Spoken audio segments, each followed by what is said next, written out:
দাউদকান্দিতে শিক্ষার গুণগত মান ও উন্নয়ন শীর্ষক আলোচনা সভা অনুষ্ঠিত। বিস্তারিত দেখুন আলেক হোসেনের পাঠানো তথ্য ও ভিডিওতে।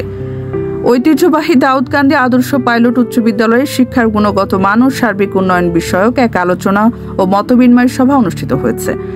বৃহস্পতিবার 7 আগস্ট বিকেল 3টায় বিদ্যালয়ের অডিটোরিয়ামে অনুষ্ঠিত এই সভায় বিদ্যালয়ের শিক্ষক, অভিভাবক, পরিচালনা পরিষদের সদস্য, এলাকার গণ্যমান্য ব্যক্তিবর্গ এবং প্রিন্ট ও ইলেকট্রনিক মিডিয়ার সাংবাদিকগণ অংশগ্রহণ করেন। বিদ্যালয়ের ম্যানেজিং কমিটির সভাপতি, শিক্ষানুরাগী ও সমাজসেবক আব্দুস সাত্তার বলেন, আমি স্কুলের দায়িত্ব নেবার পর বিভিন্ন সময় সংস্কারের লক্ষ্যে একটি কমিটি গঠন করেছি। ইতোমধ্যে কমিটি তাদের দায়িত্ব পালন করেছে। তিনি আরও জানান, অর্ধবার্ষিক পরীক্ষায় যারা 7 থেকে 8টি বিষয় ফেল করেছে তাদের জন্য বিশেষ ব্যবস্থা গ্রহণ করা হয়েছে। এছাড়াও আগামী এসএসসি পরীক্ষায় শতভাগ পাস নিশ্চিত করার লক্ষ্যে টেস্ট পরীক্ষায় ফেল করা শিক্ষার্থীদের ফাইনাল পরীক্ষায় অংশগ্রহণের অনুমতি দেওয়া হবে না।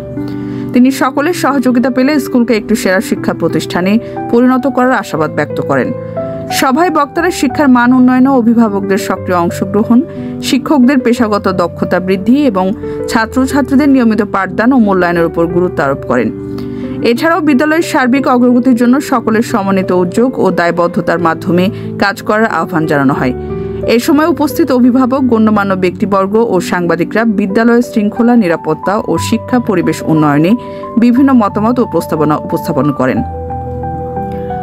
সভায় বক্তব্য রাখেন সাবেক কৃতি ফুটবলার কামরুল হাসান গরিব, মেসার্স আব্দুল লতিফ চৌধুরী অ্যান্ড সন্সের চেয়ারম্যান আরমান চৌধুরী রবিন, প্রধান শিক্ষক আলহাজ জসিম উদ্দিন আহমেদ, বাহেরচর ফজলুল হক উচ্চ বিদ্যালয়ের সভাপতি কামাল হোসেন, বাহেরচর উচ্চ বিদ্যালয়ের প্রধান শিক্ষক আব্দুল আলিম, জামাল মোল্লা, দাউদকান্দি পৌরসভা উচ্চ বিদ্যালয়ের সভাপতি তৌফিক রুবেল, সাংবাদিক মোহাম্মদ আলী শাহিন, কবি ও সাংবাদিক হোসাইন মোহাম্মদ দিদার, সাংবাদিক সেলিম আহমেদ, স্থানীয় অন্যান্য সাংবাদিকবৃন্দ, শিক্ষকবৃন্দ এবং গণ্যমান্য ব্যক্তিবর্গ।